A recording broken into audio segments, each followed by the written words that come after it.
Эми бул жер кодексинде бүгүнкү көтөрүлүп аткан көйгөйлөр бул бүгүн эле көтөрүлүп калган маселе эмес да. Бул маселе деген бери дегенде эле 9-10 жыл мурда башталган.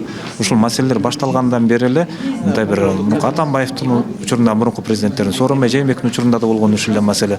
Ошол учурда да коомчулук активдүү түрдө өздөрү көтөрүлүп, бирок бир жакшы жери мурунку учурларда коомдук талкуулар, общественный слушаниялар ачык өткөзүлгөндүктөн эл өзүнүн үнүн жеткизип, учурунда реакция болчу да. Бери деген 6-7 жолу бул нерсе артка тебилген. Бирок ушул жолку да эмнегедир булар мындай жашыруун сыяктуу бир тымыздын скрытный ход менен алып өтүп кетип атат да бул жердечи. Бирок бул мыйзамдын өзүнүн деле инициировать этилгени 2023-жылы инициировать этилип башталган. Жер кодексин өзгөртүү киргизебиз дегенде. 2024-жылга жеткизбей бүтүрмөк, бирок эмнегедир ортодо бир жылда каралбай жатты да. Анан өкмөттөн жогорку кеңешке келди. Бирок жогорку кеңеш тез эле карап өткүзүп салды. А эми өткүзүп салуунун өзүндө дагы бул жанагы мурунку эле жанагы сөзүмдө айтып өткөн золотой квадраттарды, жанагы коомдо лакомый кыз чечектерди менен тартып алууга мурункудай ачык көрсөтүлбөстөн бул жерде скрытый көрсөтүлүп келип атат да. То есть бул жерде жергиликтүү кеңештердин колу менен талкалоону чечишти. Ошол эле райондук акимдин колу менен, мисалы шаардын рамкасында карай турган болсок, айылдардын областтардын райондорун карай турган болсок, айыл өкмөттөрдүн колу менен ушундай жайлоого жеткишти. А жер кодексинде буларга жергиликтүү деңгээлде мындай өздөрүнчө кыска гана чечим чыгарып, ошону менен гана жердин тагдырын чечип кое турган укук берип коюшту. А мурда мындай жок болчу. Мурда деген кеңештер карачы, жергиликтүү кеңештер, коомдук талкуулар болчу. Мына ушунун баарын буда устранить этип салышкан.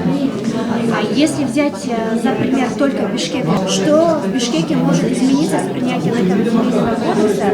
Как может измениться политика застройки столицы?